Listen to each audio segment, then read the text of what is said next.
जंग में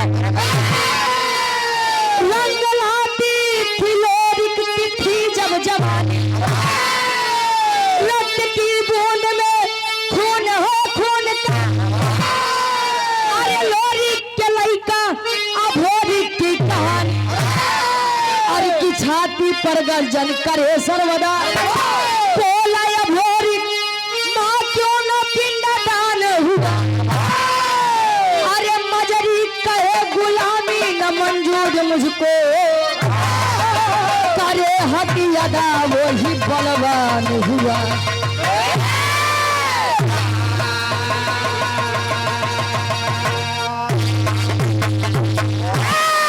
अरे जंग जौहर का बजता बिगुल जंग में रंग लाती थी लोरिक की थी जब जवानी खानदानी विरह हमरे विराह के शीर्षक बा लोरिक के पिंडदान और अभोरिक के शादी पहले के पुरानिया काका दादा एक बात कहा जकरे जवानी आवत है तो चोकरत की आवत रही का और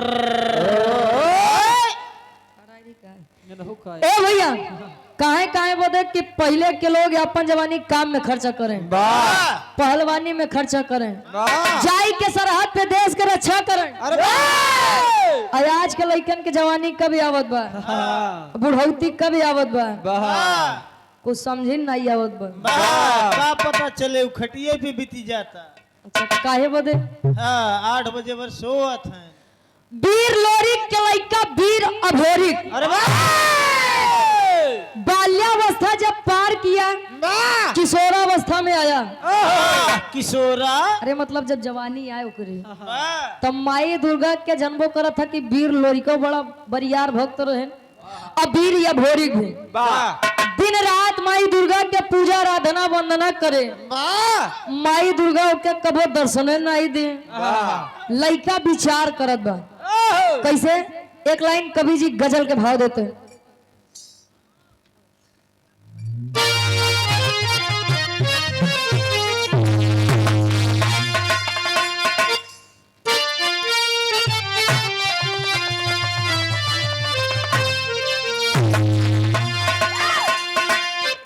अरे काबे में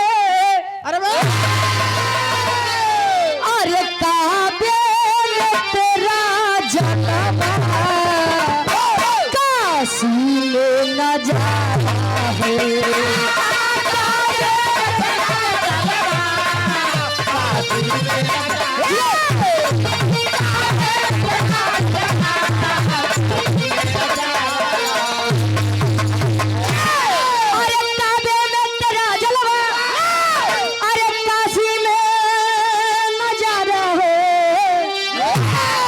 हमें ये भी तो प्यारा है हमें वो भी तो प्यारा है हमें ये भी तो प्यारा है हमें वो भी तो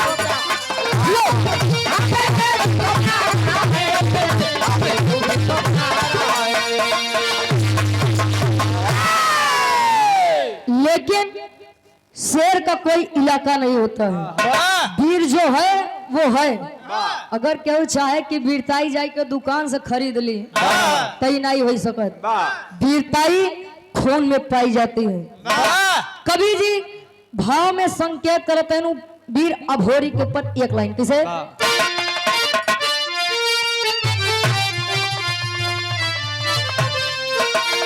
अरे गीदड़ की टोली शेर आकर दहाड़ा है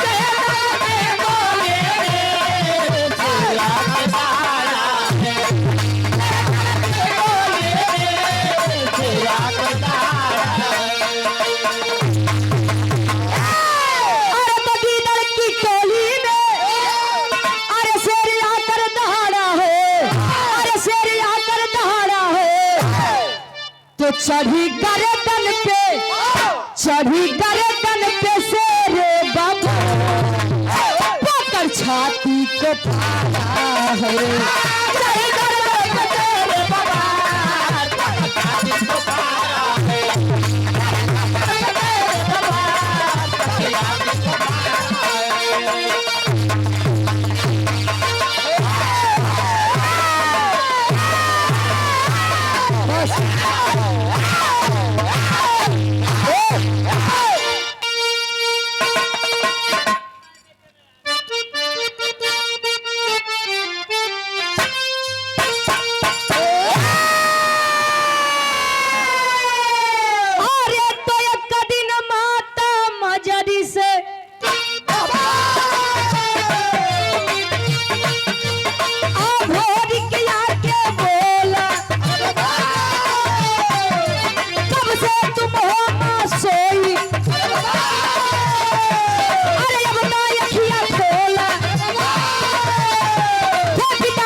बस जान गए प्रयागराज के तू शेर है। ए भैया कहानी के तनी ध्यान दे। वीर भोरी माई गौरा और माई दुर्गा के चरण पे रोज जाए, रोज पूजा पाठ करे, माई दुर्गा नाई प्रसन्न भाई। एक दिन जाग के बिलाप कर रहा है, माँ ए माँ, जन्मदायिनी के बाद मैंने किसी को यदि माना है तो वो आप हो। मेरे पिताजी जब भी आपको जरूरत थी उन्होंने अपने जंघे के लहू से आपको संतुष्ट किया है, खून पिला करके खुश किया है। माई और नहीं के लइका हम वीर अभोरी हमार काहे नहीं विनती स्वीकार करत हूँ। माई दुर्गा प्रकट हुई कहीं बेटा, मैं क्यों प्रसन्न हूँ मुझे ये नहीं समझ में आता। क्यों? कहे तेरे पिता वीर लोरिक, तेरे जैसे वीर बच्चे का होने का क्या फायदा। कहें क्यों? जो आज तक अपने पिता का पिंडा दान न करवा सका। इतनी बतिया जब वीर या भोरिक सुना,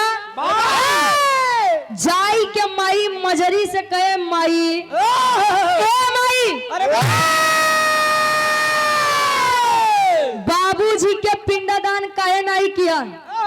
कहे बेटा न तेरे पिता को न मुझे ये गुलामी की चीज नहीं पसंद।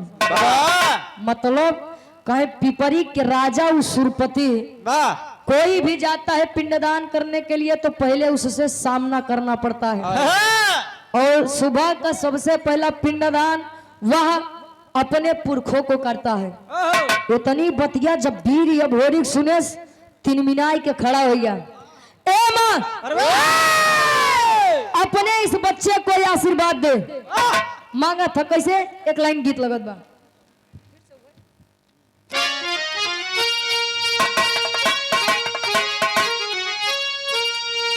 अरे बिरताई क्या मारे, अरे बिरताई क्या हमारे, हाय तिलकिया लगावा, हाय तिलकिया लगावा, हमार माई हमके रण में पठावा, हमार माई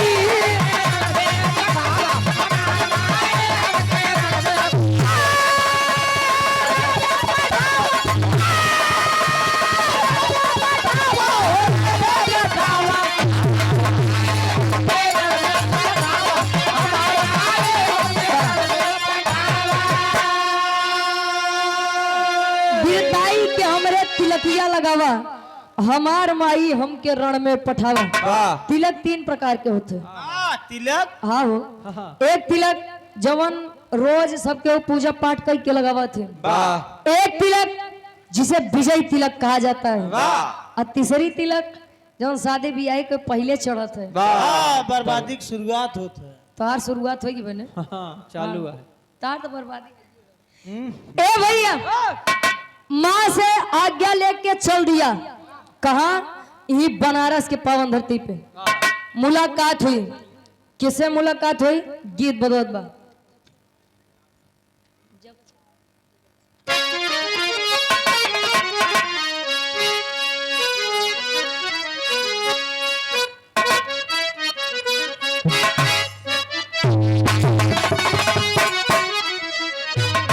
दुल्ही बतावे, अरे जब से गवानावा के, जब से गवानावा के दिनवा धराई, रतिया में नींद आवे देहतिया नाराई। जब से गवानावा के दिनवा धराई,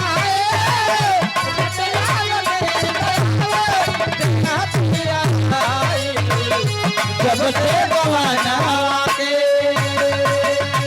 लेकिन कभी कभाव है अघोरी पहुंचता है बनारस में और मुलाकात होती है किसे? कभी पिंडदान भोरी, कभी पिंडदान भोरी बनारस में आया, शशिधर पंडा से बातें लड़ाया।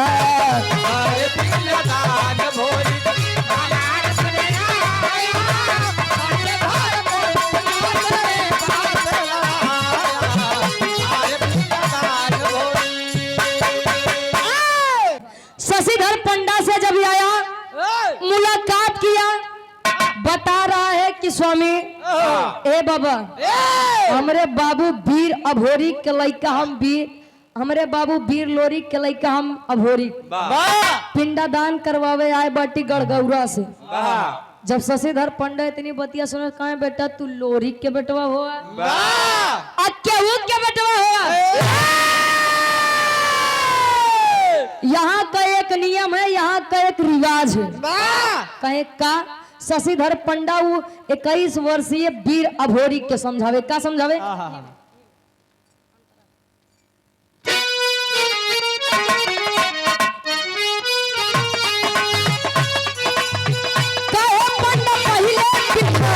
दान करी है राजा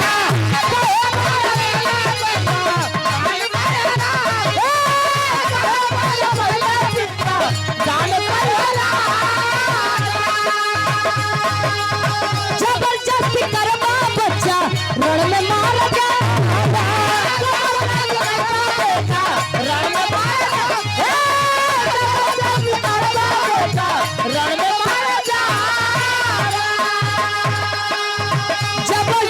करवा बच्चा रण में मारा जावा। सुन के खबर भोरी सुन के खबर भोरी तन में घुस आया सतिया से बात लड़ाया।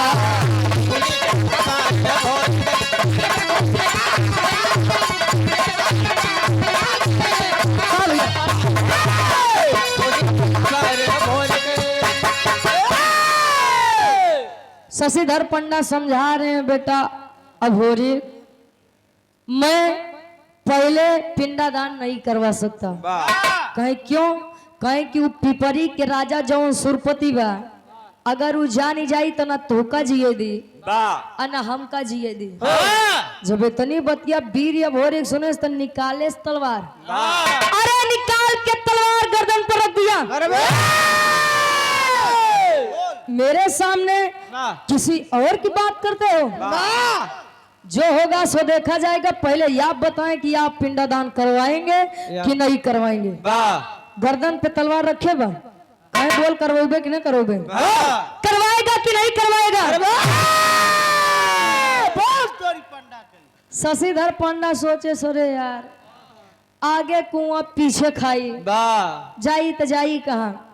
पिंडदान न करवाओ तो ये मार दे पिंडदान करवाए थे तो वो मार दे मरवाई कैसे सोचता ए भैया कहे कि अबे सामने जौन विपत पड़ी वो पहले ओका हटाई और जब सुरपति आई तब देखा जाई। कहे बेटा पिंडदान करवाओ तोर बाप समाना ही छोड़ दे बेटा कहीं चल के पिंडदान करवाओ। अभोरी जाके अपने पिता लोरी का पिंडदान करता है और इतनी बतिया जब पिपरी के राजा सुरपति के पता चला अरे क्रोध से लाल हो गया चल दिया युद्ध के लिए पलटन तैयार करने कहा चल एक नान के लड़किया आए बा तने कहानी बतावत बा हमारे राज में आई के हमका चुनौती देत बा। अब सुरपति पलटन तैयार कर लिया पहुंचत बा कहा बनारस। जब बनारस में पहुंचत तब तेरी के भाव में कवि जी लिखते हैं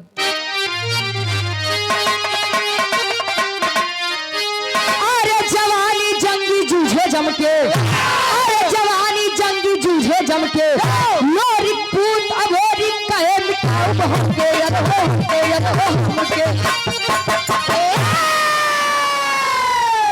लोरी पूत अभोरी कहे मिटाओ हमके जवानी जंगी जूझे जमके। सुरपति को घमंड था कि मेरा सामना कोई नहीं कर पाएगा। अभोरी तैयार बजावा सरऊ मारे रहा सबके जियर अजीरन करे रहा आज या तब मरब या तब मारब या तैयार या तब पार। और सुरपति जब आया तो हजारों की फौज लेकर और अभोरी 21 वर्षीय लड़का बेचारा अकेला है। अब होत का बा बिरहा के आखिरी गीत लगेगा।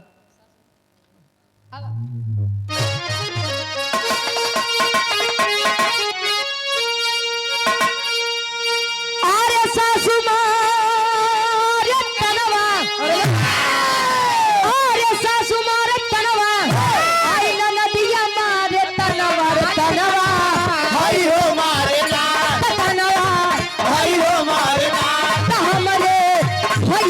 के सरवा तनवा हई हो मारे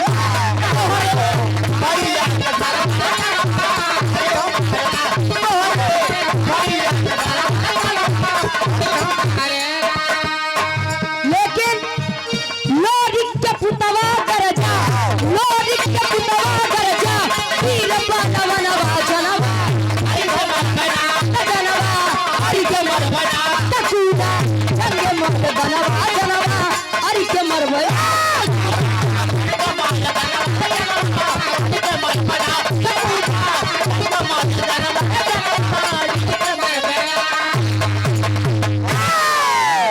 सुरपति घोड़े पर सवार है, आदेश दे दिया मार दो इसे।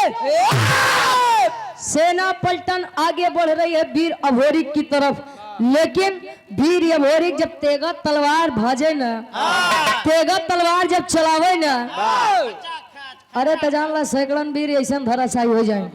अब केतने तो बेचारे डर के मारा हुई जमीनिया पर लंबा लंबा लेट ही जाए।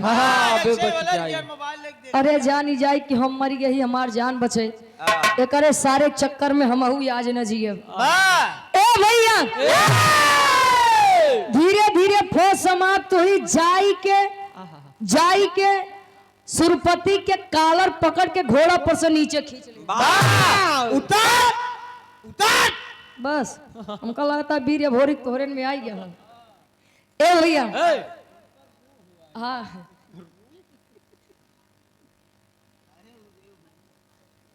विजय पाल दीवान जी जोशी की पावन धरती से गार्जियन जी इतना दूर से चल के आए हैं, सम्मान में सुंदर पुष्प पंखुड़ियों में था हार और 200 रुपए का महान आशीर्वाद के चारे। ए भैया सुरपति के मोहे पे कालिक पोत के गदहा पे बैठाई के बनारस के ऐसन कोनो कोना नहीं बचा जेमा भ्रमण यानी घुमाए न हो। चल साले तेरी वजह से मेरे पिता का पिंडदान नहीं हो रहा था।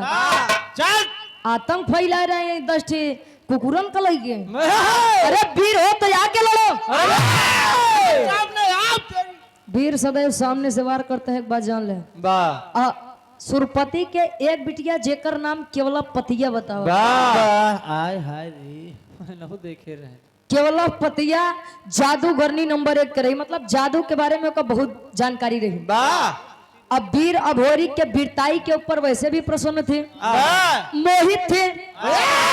जब इतनी बतिया सुने कि वीर अभोरी हमारे बाबू के बेइज्जती करें, बनारस के धरती पे आए शशिधर पंडस पूछे कस के है नेमा से अभोरी दिखावत रे बिटिया वही तोरे बाबू जी आज तक क्यों नहीं हराए पाई, सुनान के गदेला हराए दे। अब केवला पतिया घुसिया कहीं बस अब ऐसी बढ़िया मौका केवला पतिया करे थे का पहापट के भाव में कवि जी लिखते हैं। अब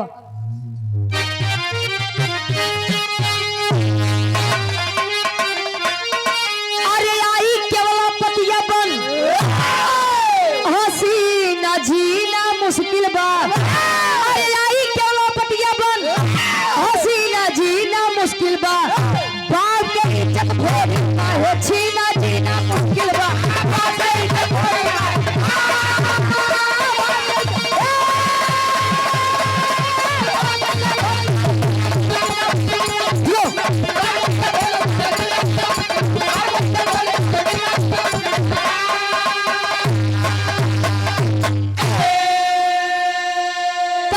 चलाई दुहली सुगना बनाई हो तो कैद करके पिंजरा में पिपरी में लेके आई हो।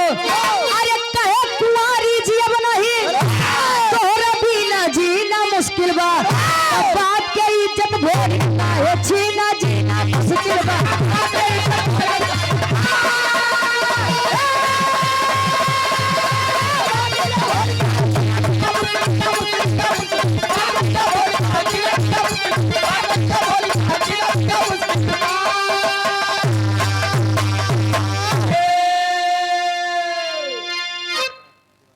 और आप हृदय के गार्जियन जी सम्मानित, आप झोसी से चलकर आए हुए हैं।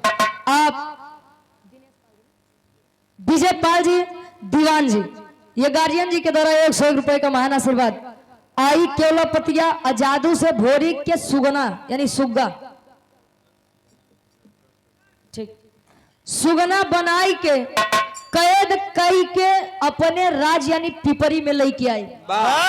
दिन में तो भोरी के सुगना बनाए रहा, लेकिन जब रात होए तब भोरी के मनई यानी पुरुष में फिर से ओकरे जादू से बनाए दे और जबरदस्ती प्रेम करे चाहे। प्रेम प्यार हो, लेकिन अभोरी कहता कि ये मेरे शान के खिलाफ है, मैं ऐसे तुझसे प्यार नहीं कर सकता। धीरे धीरे समय बीतत बा, कहीं जा दुनिया तरसत बा, तुम्हें मिलत बा तो तुम्हें कहीं अटकत बा तो हम जाबा नीला रमई में। अच्छा ए भैया, अब धीरे धीरे समय बीता, गड़गौरा में माई मजरी के चिंता सतावे लाग, हमार लइका हमार लल्ला कहाँ है। माई मजरी जी गौरा से 2 बेर भेजत हैं अपने लइका के पता करे बदे। कौन 2 बेर? आला के भाव में कवि जी प्रमाण देते हैं, बिरहा एकदम आखिरी में बा।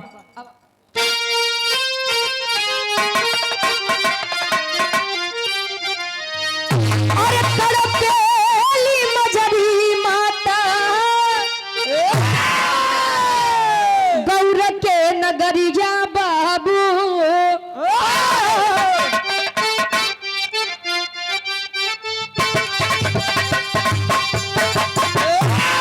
अरे देवराई चनराई के दिहलिन पठा,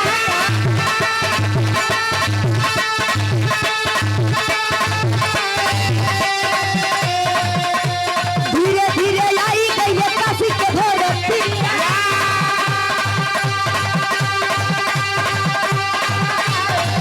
अरे शशि धर पंडा हो गई बेटा,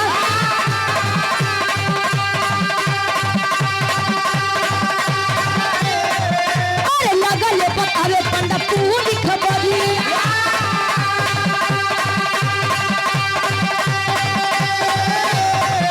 अरे कोला पटिया सुना दे भोरी के बना,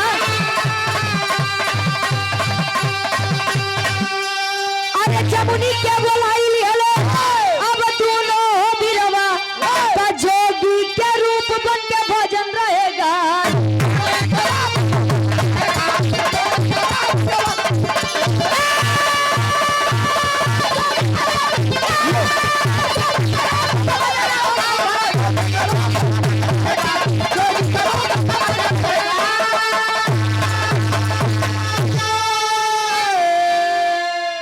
गड़गौरा के 2 वीर जेकर नाम देवराई चनराई भेज रही है कि बेटा जाकर के पता करो कि ई खानदान के राजा, ई खानदान के राजकुमार वीर अभोरी खय कहाँ। धीरे धीरे काशी के धरती पर आए। काशी के धरती पर जब आए तो पहली मुलाकात ही हो गई शशिधर पंडा से। वही पंडा जी बताए कि बेटा केवलपतिया अपने जादू से उनका सुगना बनाई गई, अपने राज पिपरी के राज में लेके गवा। जमुनी माई के खबर दिए, जमुनी माई आई, उनको भी जादू के बारे में बहुत जानकारी थी। तीनों जने जोगी के रूप बन के भजन गावत हरे राम हरे कृष्ण गावत गावत पहुंचन कहा पिपरी के राज सुरपति के दरबार में। अब यहाँ लइके देखत बा कि भजन गावे वाले ला तोरे प्रेम करे के ऐसा नहीं सौर भाई, चला भजन सुन ले तो शायद तोरे दिल में दिमाग में हमरे प्रति प्रेम जाग जाए। लई के नीचे जैसे आन जमुनी माई कहीं ओहो बेटा हमारा वहां फंसा है। केवलपतिया कुछ समझ पाओ तो उससे पहले माई जमुनी अपने जादू से सुगना से फिर से वीर अभोरी के लइका बनाई और केवलपतिया के जादू से गदही के रूप दे दे। केवलपतिया बेचारी गदही बने हुई अपने बाबू लगे खड़ी है, हिचो हिचो कर अब तो बोले वीर अभोरी तलवार निकाल के राजा सुरपति के गर्दन पे रखे। कहे जब ऐसा नहीं जीता तो अपने बिटिया के सहारा लिया जाए दे। कहे जब ऐसा नहीं जीता तो अपने बिटिया के सहारा लिया, अरे छोड़ नहीं तो के। माई जमुनी के सामने सुरपति गिरिया माई बहिनी हम तुम्हार भाई के समान ही, जान बचाई ले तू हमार, मैं अपनी गलती को स्वीकार करता हूँ। माई जमुनी समझावत है लइका वीर अभोरी के। कैसे? आखिरी भाव खड़ी के भाव में कवि जी लिखत है, और आप श्याम बाबू विश्वकर्मा जी नेमित थरिया से आप हमारे फॉलोवर हैं। गार्जियन जी के द्वारा 100 रुपए का महान आशीर्वाद। और आप सुधीर भारतीय हार्डवेयर दुकान पूरे दघई से 100 रुपए आशीर्वाद के सारे। आ भैया खड़ी के भाव में कभी लिखत है।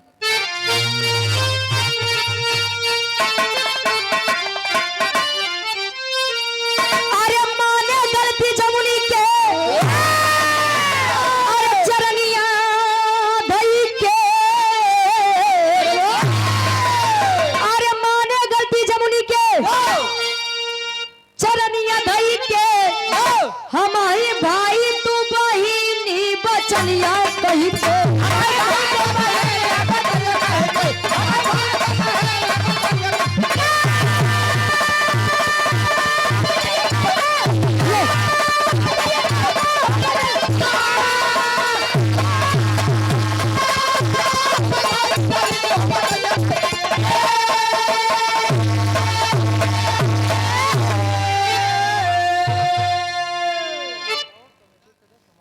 मुन्ना लाल गौड़ जी कमेटी सदस्य हैं और हमारे अरविंद भैया के आप पूजनीय दादाजी हैं, यानी धर्म के हमारे भी दादाजी आपके द्वारा 51 रुपए आशीर्वाद के चाह रहे हैं।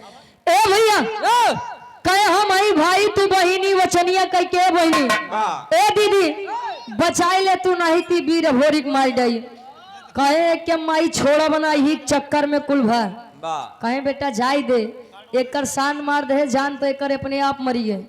कहे माई एक छोड़ब लेकिन एक शर्त पे कहें का कहें एकर जोनी बिटिया केवला पतिया बा ऐसे हमार शादी करवाई दा तब है तब ले सुरपति कहे अरे लल्ला ए बेटवा अरे तोहार बियाह तम करवाई दे लेकिन बिटिया देखा था हमार गदही बनी बे पहले ओकर लड़की बनावत तब तो बियाह करवाई कि गदही से बियाह करवा पुनः अपने जादू से केवला पतिया के स्त्री के रूप देन और दोनों जने के शादी वीर अभोरी और केवला पतिया के शादी सुरपति के पिपरी के राजा सुरपति करावते हैं। कैसे अब फोटो तो खींचता का हो भैया। और आप रुचि गारमेंट्स एंड साड़ी सेंटर के प्रोपराइटर साहब आप लाल साहब भैया जी पुनः सुंदर पुष्पंखुड़ी में उठा हुआ हार और 100 रुपए का महान आशीर्वाद चरणों में कोट कोट नमन है आशीर्वाद के साथ रहे क्यों बच्चे अपनी कला में कामयाब रहे माई भगवती तोरे काम में दिन दुना रात चौगुना तरक्की रहे। अब गुरुजी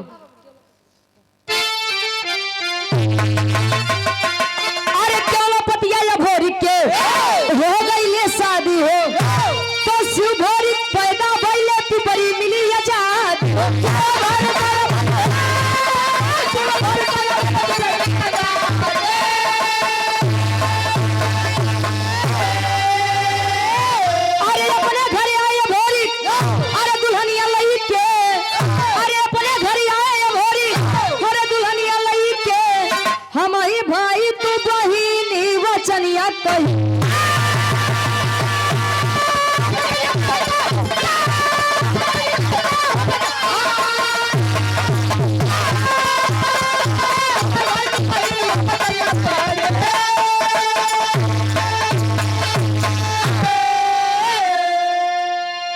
पति और वीर भोरी के शादी भा गढ़ गौरा वापस आए धीरे धीरे समय भी तक केवला पतिया और अभोरी के बीच में एक लड़का जन्म ले जेकर नाम शिव भोरी लोरी के लड़का वीर भोरी अब वीर अभोरी के लड़का शिव भोरी हमरा विराह के शीर्षक रहा लोरी के पिंडादान और अभोरी के शादी आखिरी में खानदान के परिचय बा। गुरु बिहारी गुरु गणेश गुरु रामलाल मुर्गा का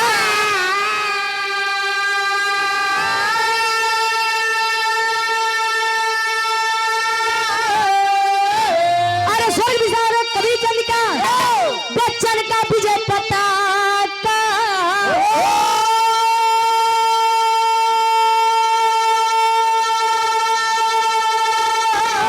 अरे जवानी जंगी जूझे जम के ग्वालो वंशी रुचि परी का नाम पानी जवानी जंगी जूझे जम के